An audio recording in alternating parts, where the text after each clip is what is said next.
नमस्कार, मैं राजीव श्री अरविंदो सोसाइटी की ओर से आप सभी का बहुत बहुत स्वागत और अभिनंदन करता हूँ। हमारी शिक्षा में शून्य निवेश नवाचार कार्यक्रम ZII संकलित एक रोचक और अभिनव नवाचार के बारे में आपको बताएंगे। हम इनोवेटिव पाठशाला के अंतर्गत NCERT प्राइमरी बोर्ड के कक्षा 5 के पर्यावरण अध्ययन की पुस्तक आसपास के पाठ 17 फांद ली दीवार पाठ में एक नवाचार स्व अध्ययन की एक गतिविधि शब्द सागर का इस वीडियो में क्रियान्वयन करेंगे। हम आशा करते हैं कि आप इस नवाचार का वीडियो देखने के बाद इस नवाचार तकनीक को अपनी कक्षा विद्यालय में अवश्य लागू करेंगे। इस पाठ को ZII के कई नवाचार के माध्यम से पढ़ा सकते हैं, परंतु आज हम इसे शब्द सागर से समझेंगे। पाठ का सार। प्रस्तुत पाठ का सारांश यह है कि फांद ली दीवार लड़कियों की बास्केटबॉल टीम और खेल भावना की जानकारी पर आधारित है। पाठ में आसपास के परिवेश की वस्तुओं के माध्यम से पर्यावरण अध्ययन और हिंदी के विषयों का एक साथ वर्णन किया गया है। नवाचार की नवीनता। इस नवाचार की उपयोगिता है कि कक्षा के छात्र गतिविधि का आनंद लेते हुए सहपाठियों के साथ मिलकर शब्दावली तथा व्याकरण कौशल को बढ़ाते हैं। इससे अभिव्यक्ति की क्षमता तथा लेखन शैली विकसित होती है। आइए देखते हैं इसके नवाचार के क्रियान्वयन की प्रक्रिया को। इसके क्रियान्वयन के अंतर्गत अपने मन की बात जैसे चित्र, कहानी, कविता, समाचार या शब्द लिखी हुई पर्चियों की सहायता से पढ़ाए गए पाठ में विभिन्न खेलों पर समझ विकसित करने के लिए पुनः अध्ययन की अवधारणा के साथ लागू किया जाता है। इसके क्रियान्वयन में 20 मिनट का समय लगता है। इसमें पूर्व प्रबंधन के तौर पर रंगीन चार्ट पेपर और एक छोटे से बॉक्स की व्यवस्था करनी पड़ती है। शब्द सागर गतिविधि के निर्देश। गतिविधि को शुरू करने से पहले शिक्षक यह सुनिश्चित कर लेते हैं कि सभी विद्यार्थियों ने फांद ली दीवार पाठ को अच्छी तरह समझ लिया है। गतिविधि कराने से एक दिन पहले सभी विद्यार्थियों को पाठ में आए नए शब्द, कहानी, वाक्य, कविता, समाचार, अपने मन की बात को पर्ची पर लिखकर लाने के लिए कहा जाता है। विद्यार्थी को पर्ची की दूसरी तरफ अपना नाम तथा कक्षा भी लिखने के लिए कहा जाता है। शिक्षक रंगीन चार्ट पेपर से बॉक्स को विद्यार्थियों से ही सजवाते हैं और उस पर शब्द सागर लिख देते हैं। शिक्षक गतिविधि के नियम बताते हैं और सभी विद्यार्थियों को समान रूप से भाग लेने का अवसर भी देते हैं।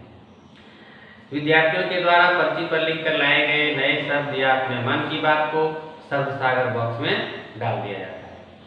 फिर किसी एक विद्यार्थी को बुलाकर डाली गई पर्चियों में से एक पर्ची निकालने के लिए कहा जाता है। वह पर्ची निकालता है और उस पर लिखे शब्द को ऊंची आवाज में पढ़ता है तथा उससे संबंधित कॉन्सेप्ट की जानकारी देता है। आइए इस नवाचार के क्रियान्वयन को उदाहरण से समझते हैं।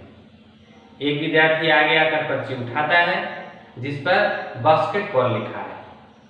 विद्यार्थी पर्ची उठाकर देखता है और ऊंची आवाज में पढ़ता है बास्केटबॉल, फिर शब्द से जुड़ी कॉन्सेप्ट की जानकारी देता है। बास्केटबॉल खेल एक टीम का खेल है। विद्यार्थी आगे आता है और दूसरी पर्ची उठाता है जिस पर क्रिकेट लिखा है। विद्यार्थी पर्ची देखकर ऊंची आवाज में बोलता है क्रिकेट। शब्द बोलने के बाद उससे जुड़ी जानकारी देता है। क्रिकेट मैदान में खेला जाने वाला खेल है। इसी तरह बारी बारी से विद्यार्थी आगे आते हैं, पर्ची उठाते हैं, शब्द बोलते हैं और शब्द से जुड़ी जानकारी देते हैं। विद्यार्थियों द्वारा वाक्य शब्द ना बोल पाने की स्थिति में शिक्षक उनकी मदद भी करते हैं। गतिविधि के समापन के साथ विद्यार्थियों को नए नए शब्दों की जानकारी होती है और पाठ का दोहराव हो जाता है। आइए इस नवाचार के क्रियान्वयन से होने वाले लाभ और प्रतिफल के बारे में भी जानते हैं। इस गतिविधि में पाठ से शब्दों का या वाक्यों का चुनाव करके लिखने, उन्हें पढ़ने, उनके बारे में जानने, बोलने से कॉन्सेप्ट आसानी से समझ में आ जाती है। विद्यार्थी शब्दों के सही उच्चारण सीखते हैं, शब्दों के अर्थ समझते हैं और वाक्य बनाना भी सीखते हैं। इस तरह विषय के साथ भाषा का भी ज्ञान होता है। पढ़े हुए पाठ के बारे में बातचीत करते हैं, अपनी राय देते हैं, प्रश्न पूछते हैं, जिससे उनमें कॉन्सेप्ट की समझ विकसित होती है। इस नवाचार से विद्यार्थियों में आत्मविश्वास, विनम्रता एवं सहयोग के मूल्यों तथा प्रभावी संप्रेषण, गहन सोच के कौशल का विकास होता है। यह नवाचार बाल केंद्रित और विशेष आवश्यकता वाले बच्चों के लिए उपयोगी होने से NCERT 2005 के उद्देश्यों की भी पूर्ति करता है। इस नवाचार में पीआरटी अनुपात का पूरा ध्यान रखा गया है। शिक्षक प्रस्तुत पाठ यानी भांति दीवार को पाठ्यक्रम के अनुसार निर्धारित माह में ही पढ़ाते हैं। हमें जरूर बताइएगा कि इस नवाचार का वीडियो आपको कैसा लगा। इस तरह के कई दिलचस्प नवाचार के वीडियो हम आप तक लाते रहेंगे। आपसे अनुरोध है कि ZIIEI के YouTube चैनल को सब्सक्राइब करें, और यदि आप ये वीडियो फेसबुक पर देख रहे हैं तो ZIIEI के फेसबुक पेज को जरूर लाइक करें, और नीचे दिए गए लिंक पर जाकर आप इनोवेटिव पाठशाला ऐप भी डाउनलोड कर सकते हैं।